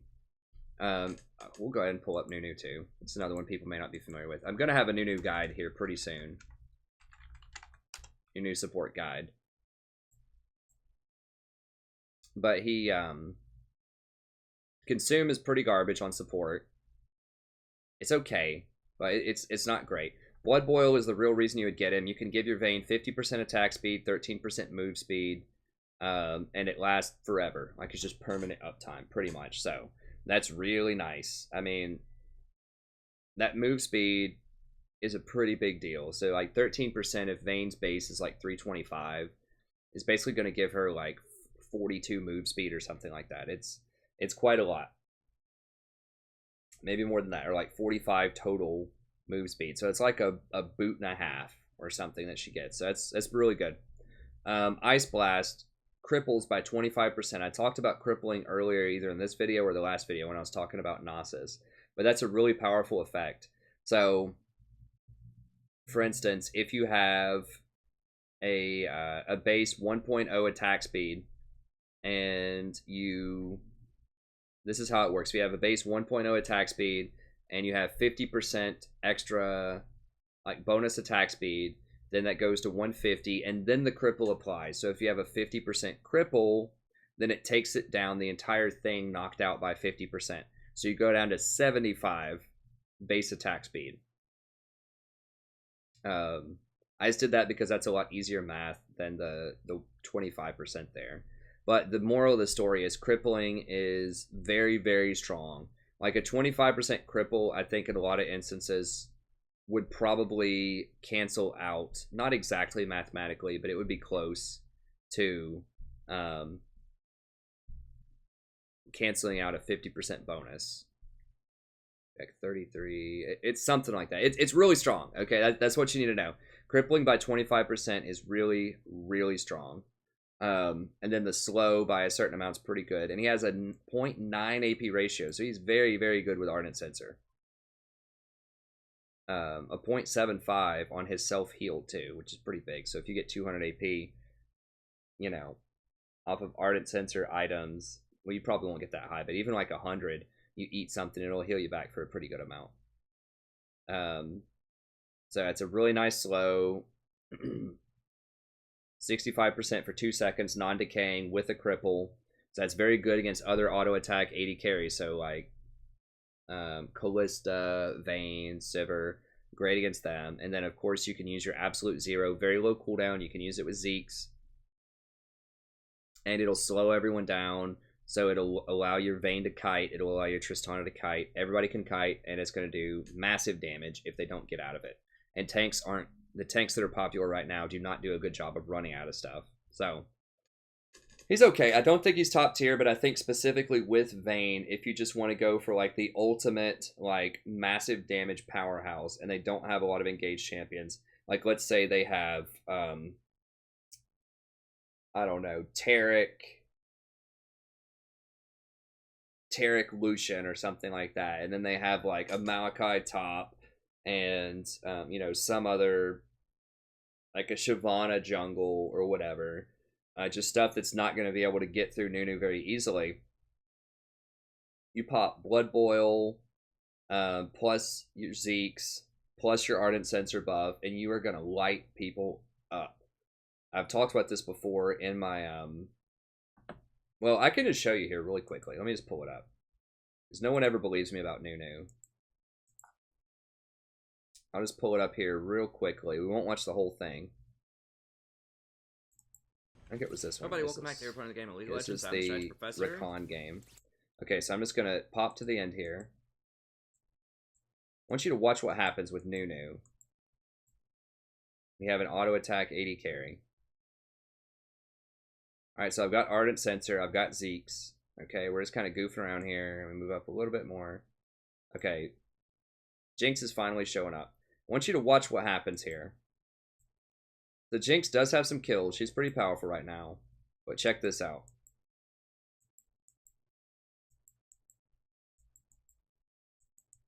Okay, boom. Press R. It applies the Stoneborn. See this little rune over his head? As soon as Jinx hits him, she's going to get that 30% attack speed. Also, just pressed R, so now Zeke's Convergence is active. Alright. Boom. Dead. Okay, Blood Boiler. There's the Blood Boil. Alright, watch Sona. So this is with Zeke's active and these rockets going. Okay, so we've got Zeke's. We've got... she just got her Get Excited buff. We've got Zeke's, we've got Ardent Sensor, and we've got Blood Boil going. Boom, boom, boom, dead. Boom, dead. Boom, boom, boom. They're not running away. It's Blood Boiled. Boom, dead. Deleted. Like, I should have exhausted somebody in there. But I'll replay that one more time. Just so you can just see just how ridiculous this is when I pull this up. Like, this is what you can do with Nunu if they don't have a good way to get on your 80 carry. And you just like triple buff them there. Watch it real time. Turn on the Zeke's.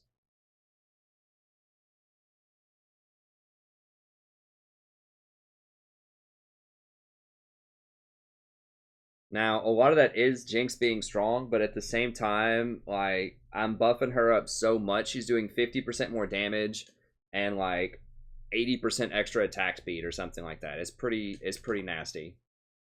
So that's why I think Nunu's viable. He can do the same thing with Vayne. I don't remember if there's a specific play in this game where I did that with Vayne, but we were doing that a lot with Vayne this game. But there wasn't, like, a specific play that was like, oh my god. Like that one. But this Vayne ended up going like, I don't know, 1,000,001, like 16-2.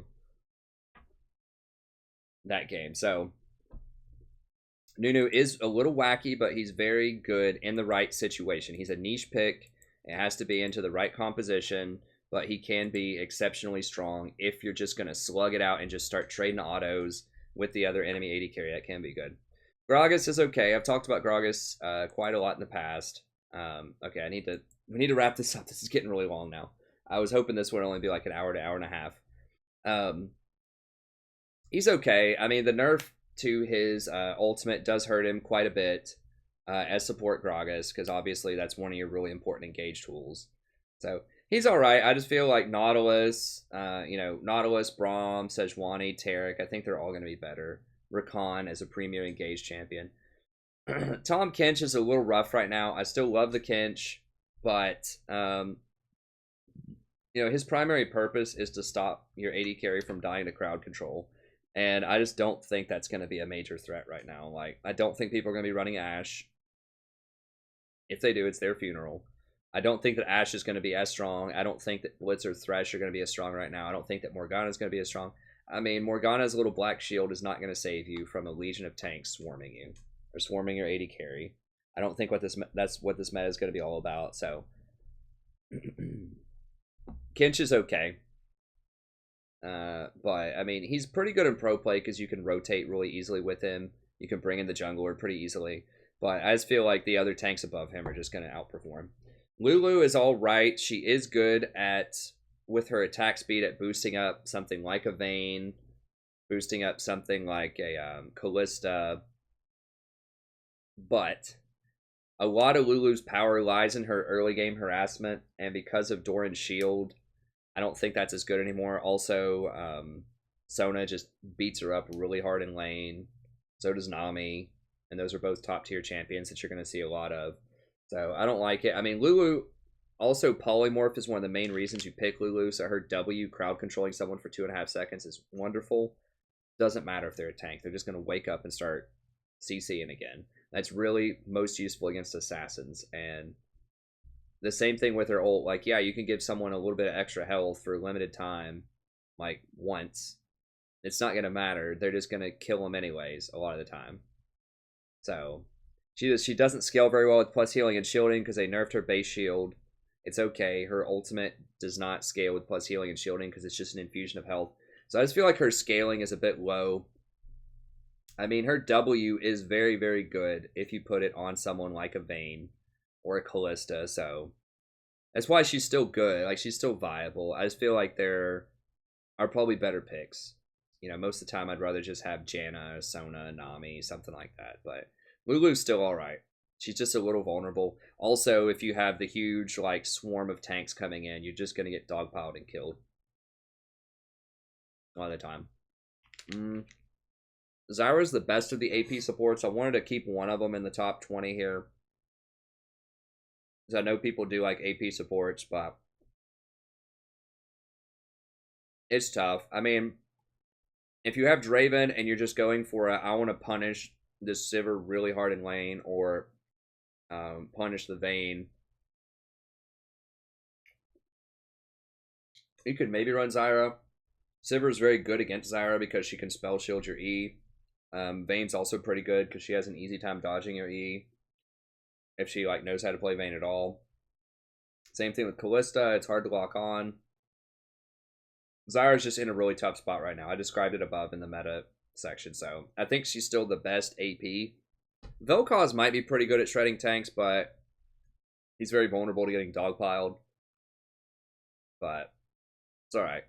Alistar, he's okay. He's a tank that really doesn't do anything. I mean, he can engage, but you're going to have a lot of that probably from the your allies. Rakan engages way better than he does because Rakan has much better scaling and escapes.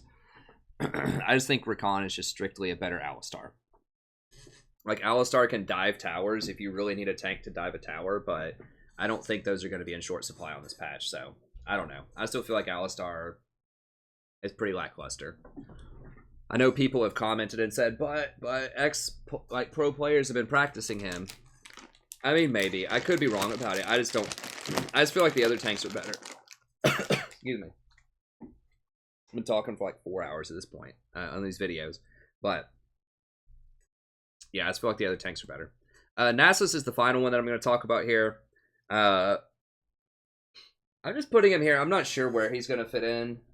He probably won't get played as support. I think he's going to be permabanned or use top lane. If not, maybe in the jungle. But I think that he can be a support if you max Spirit Fire, or at least get a few points in Spirit Fire, and then switch over to Wither, and then just get your Q later on. I think he can be okay. I don't know if he's going to be top tier. I talked about him earlier, I think, or on the patch notes. I can't remember.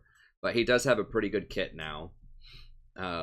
Especially with some of the items that are out there. Like, he's really good with Zeke's, really good with Knight's Vow, Locket, all that stuff. So he'll be okay. A couple more honorable mentions, I guess. I'm not going to talk about all these in depth. Fiddlesticks has fallen quite a bit because he's best against assassins and squishy targets that you can execute. Like, you fear them and then your team kills them. Obviously, tanks, that makes it hard to do. And yeah, it's just really hard to stick on a Sivir who can run out. Like, anyone that gets QSS for your fear is going to be very problematic. You're going to be facing a lot of utility supports who could get Mikhails to cleanse your fear. You just have less good targets now because fearing a tank is not really that helpful a lot of the time. So he's okay, but I think he's got a lot more problems now than he had in the past. Morgana, same deal. I think just binding a tank isn't going to have the same kind of effect as binding a squishy. Black Shield's just not going to save you from getting dogpiled. It's okay. Bard is like a specialist champion.